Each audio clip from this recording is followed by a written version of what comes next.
Beli perusahaan-perusahaan yang memang mungkin sudah TBK, publik punya. Nah di sini saya bilang isu jumlah gede ini luar biasa Pak. Bangun dari nol, insya Allah nggak ada yang susah, gampang. Tapi prosesnya Pak, dari mulai beli tanah aja udah ribut. Menentukan di mana lokasinya, mencari ekspertisnya, siapa yang nanti jadi dirutnya, direksinya, GM, manajernya. A lot. Banyak yang harus dilakukan, lot to do. Tapi ketika kita beli, enteng Pak. Dan jumlahnya kecil. Sebut misalkan 7 triliun. Wah asik kan? 7T.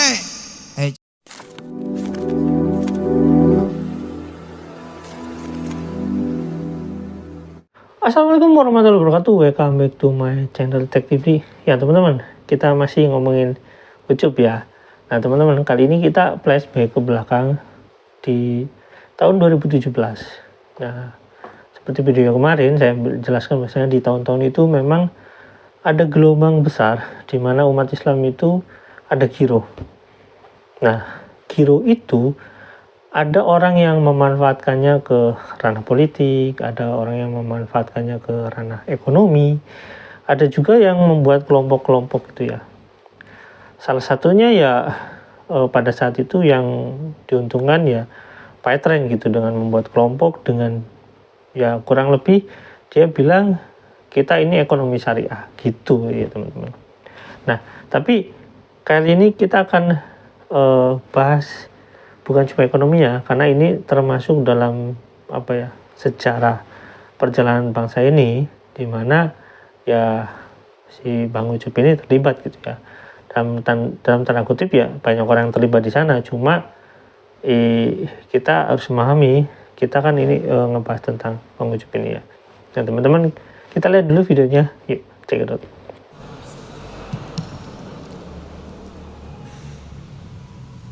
Alhamdulillah Rabbil Alamin, wassalatu wassalamu ala ashrafil anbiya'i wal mursalin Sayyidina wa maulana Muhammadin wa ala alihi wa sahbihi ajma'in, amma ba'du. Alhamdulillah, mulai kira-kira 2012 dengan izin Allah Subhanahu wa taala saya mencoba memperkenalkan bagaimana muslim muslimah, mukmin mukminah bangsa Indonesia ya, secara umum, tidak hanya muslim muslimah saja, dan kemudian masjid, madrasah, sekolah, perguruan tinggi, dan semua entitas komunitas ya yang ada di Indonesia ini kemudian berperan menjadi investor, berperan menjadi investor. Ada 3 level Pak kalau di dunia ekonomi, dunia industri. Yang layer bawah bukan berarti mengklasify, tapi layer bawah itu pekerja. Layer yang di atasnya adalah pengusaha.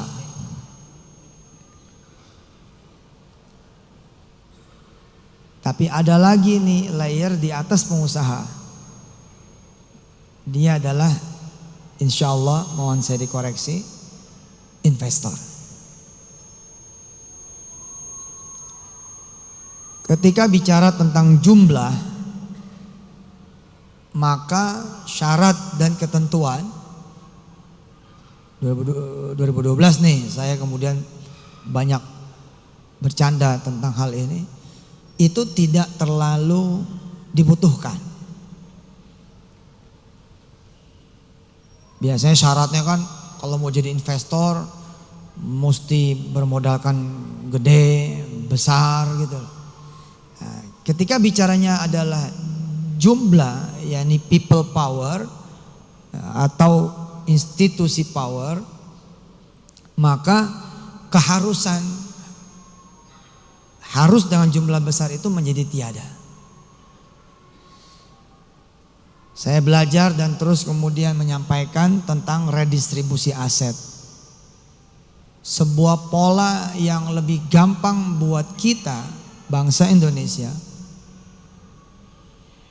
Dalam hal ini kemudian kita bicara muslim-muslimah, mukmin-mukminah, dan entitas-entitas muslim-muslimah, mukmin-mukminah, community, atau bahkan ya lembaga seperti saya bilang tadi, masjid, madrasah, sekolah, kampus, majlis-majlis taklim.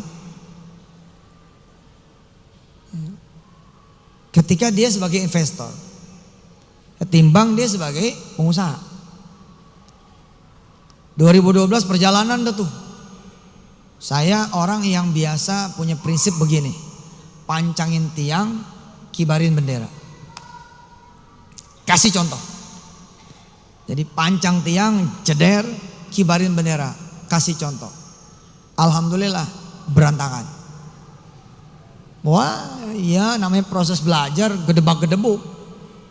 Mulai dari OJK, manggil. Ya, dan buat saya kehormatan.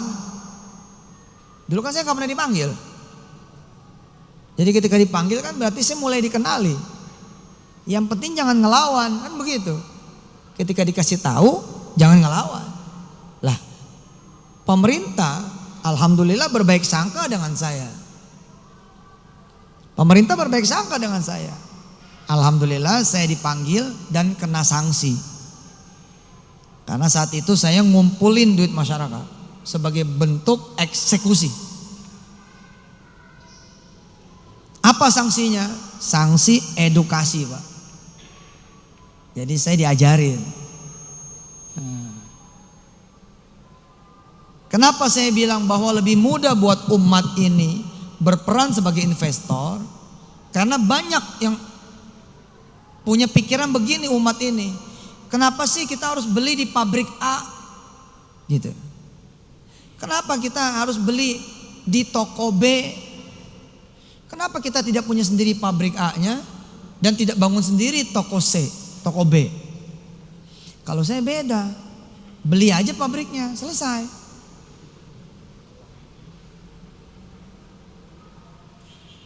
Beli pabriknya, insya Allah selesai. Beli tokonya, selesai. Expertnya udah ada, expertise sudah ada. Yang perlu dilakukan tinggal due diligence. Due diligence ini banyak orang pintar.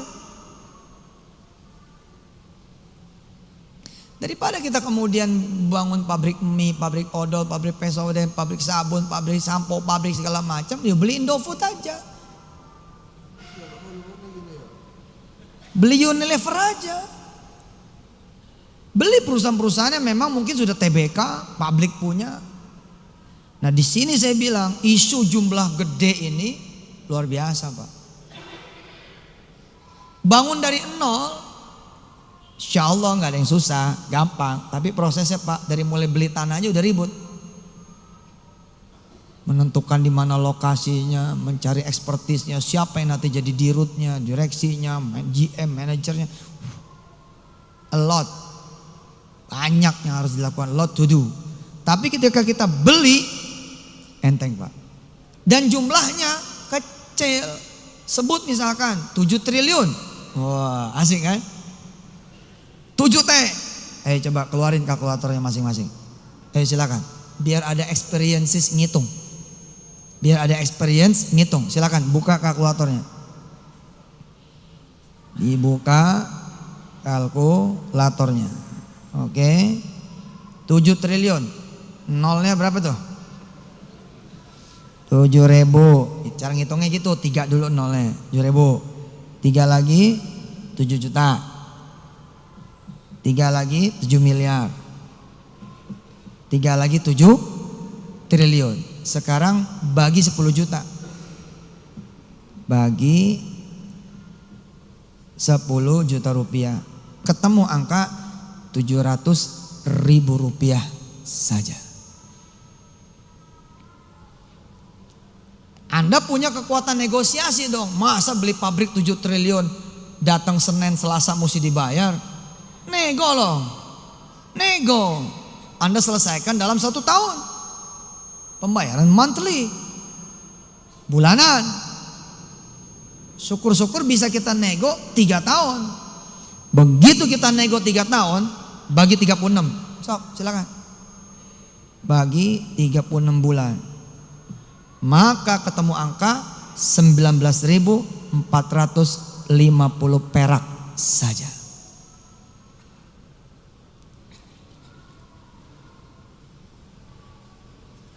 Asik nih Pak.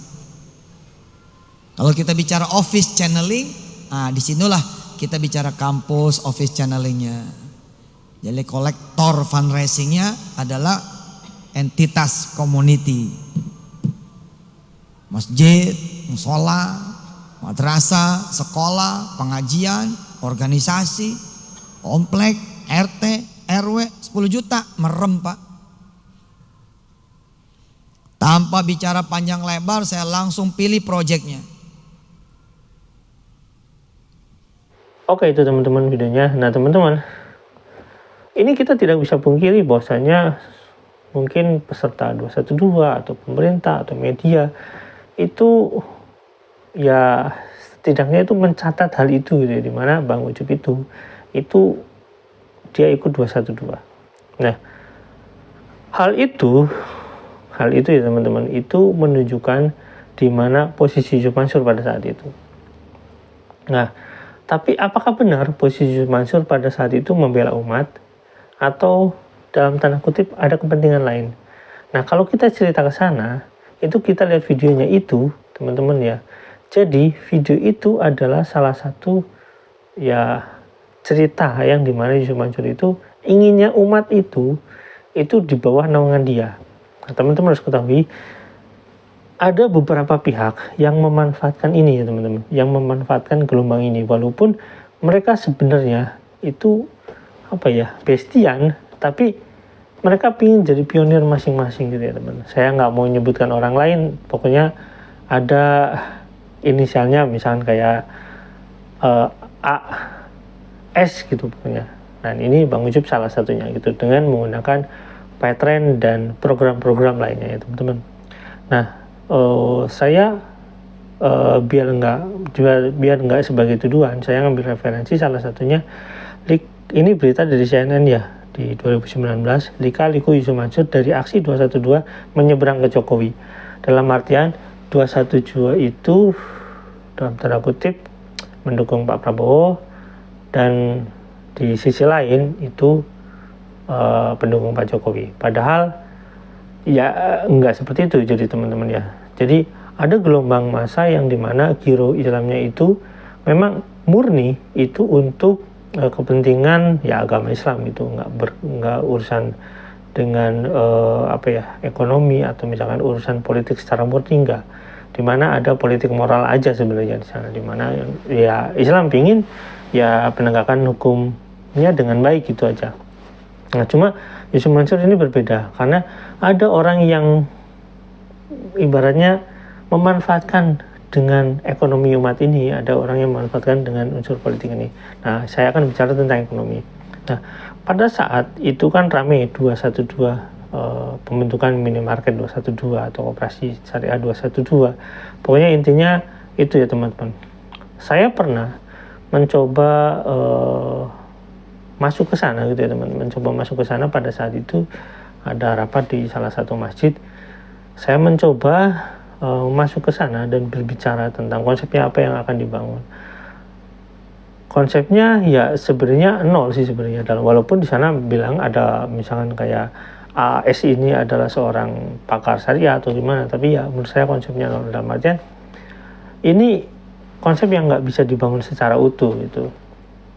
Nah tapi ya saya ditolak untuk masuk ke sana intinya gitu ya, karena saya menjelaskan ekonomi ya fundamentalnya seperti apa yang harus dibangun, sistemnya bagaimana. Mereka menolak, tapi ya sudahlah, intinya saya nggak bisa masuk ke ranah sana karena memang ada pihak yang memang ingin menguasai wilayah itu tersendiri gitu, dan ada pihak yang ingin menguasai wilayah politiknya, ada pihak lainnya, pokoknya banyak di sana pihak yang memang punya kepentingan, ya itu sih wajar aja. Nah, cuma di sisi lain ini ada Bang Ucup ini yang punya kepentingan untuk membesarkan Paytrendnya. Jadi dia itu kalau kita lihat video teman-teman itu di sana, itu Paytrend itu sebenarnya secara tidak langsung digambarkan sama Yusuf Mansur itu eh perjalanan dia itu melalui pipeline itu dan melalui program-program yang dia kumpulkan, teman-teman. Nah, ada hal yang memang fundamental gitu ya. Jadi seolah-olah Yusuf Mansur ini mengambil peran untuk mengumpulkan uang umat, menjadikan suatu program-program yang katakanlah maslahat buat umat, seperti itu. Nah, cuma realitanya nggak seperti itu, teman-teman. Teman-teman harus pahami, ketika Yusuf Mansur membuat koperasi dan koperasinya berinvestasi, dalam tanda kutip ya, berinvestasi ke yang seharusnya, tapi ternyata koperasinya itu nggak ada dalam ya sebagai investor di wilayah itu, ya itu sebenarnya cuma tipu muslihat, teman-teman. Itu fakta, saya udah bisa buktikan itu. Dan teman-teman perlu ketahui ya, teman-teman, di tahun ini juga ada serangan, bukan serangan ya, tepatnya ada teman-teman yang sudah mulai berjuang, baik itu di batubara, misalkan di kasus batubara kota wisata, maupun di kasus patungan usaha ya, teman-teman. Nah, di kasus itu, orang yang pada saat itu memberitakan tentang patungan usaha itu dianggap menyerang Ustadz. Padahal teman-teman ini nggak tahu fakta kebenarannya gitu. Nah, cuma pada saat itu saya belum menelaah secara jauh tentang kasus ini, walaupun saya mencoba melihat apakah ini benar atau tidak. Nah, cuma yang paling krusialnya itu adalah pada saat ini bukan tentang patungan usaha yang paling krusialnya ya, karena pada saat itu patungan usaha masih berjalan sangat lama. Yang paling krusialnya adalah ketika ada kasus properti di Surabaya itu ya, properti syariah, dimana nggak lama ya, saya nggak ngomongin politiknya ya, nggak lama Yusuf Mansur beralih ke posisi lain gitu ya. Saya nggak ngomongin politik ini, tapi bukan masalah peralihannya kemana. Dia itu masih memanfaatkan momen-momen orang Islam ini yang masih percaya dengan dia membuat program-program seperti itu, ada ya umrah mereka, ada hal-hal lain gitu ya, sehingga dia itu berkembang. Tapi yang jelas hasilnya itu nggak ada. Faktanya adalah teman-teman umroh merdeka ini yang merasa ditipu gitu ya dengan program itu gitu ya, yang nggak jelas bagaimana kelanjutannya, dan faktanya adalah kantornya malah ya ditutup, atau misalkan ya ditutup pindah kan ya, walaupun ketika ke sana sekarang itu ya nggak pernah ada orang di sana gitu ya kosong gitu, cuma dibikin simbol karena ada nilai investasi di entitas tertentu gitu, sehingga kantor itu harus tetap eksis, teman-teman. Jadi pipeline itu nggak bisa tutup karena harus eksis sampai nilai investasinya di tempat lain itu selesai gitu ya, teman-teman. Jadi teman-teman, ini sejarah ya. Jadi dari 2012 Yusuf Mansur itu mencoba terus-menerus memanfaatkan umat dari setiap keadaan, misalkan seperti soal sedekah itu rame-rame digaungkan sama Yusuf Mansur, dan pokoknya hari sedekah Indonesia atau apalah, pokoknya kayak gitulah. Pokoknya intinya tentang sedekah, sampai itu misalkan ya, teman-teman, dan sampai di kegiatan-kegiatan yang menurut saya ya mengandung unsur Islam ini, dan membuat banyak orang Islam itu ikut bergerak. Intinya dia itu selalu mencoba memanfaatkan orang-orang Islam ini atau umat Muslim ini untuk ya diambil keuntungannya sebesar-besarnya gitu ya, teman-teman. Kenapa saya katakan seperti itu? Karena faktanya setiap investasi yang digaungkan Yusuf Mansur itu tidak ada nama, intinya tidak ada perwakilan dari umat Islam itu yang masuk sebagai investor di sana. Jadi intinya Yusuf Mansur itu mengumpulkan uang, dikumpulkan di tempat tertentu, dan asetnya nanti jadi milik ya Yusuf Mansur dan teman-temannya. Umat Islam itu ya cuma ya ditinggal begitu aja gitu ya, teman-teman. Jadi nggak jelas gitu ya. Oke, sampai di sini teman-teman. Jangan lupa like, subscribe, dan komen. Jangan lupa juga share. Wassalamualaikum warahmatullahi wabarakatuh. Bye.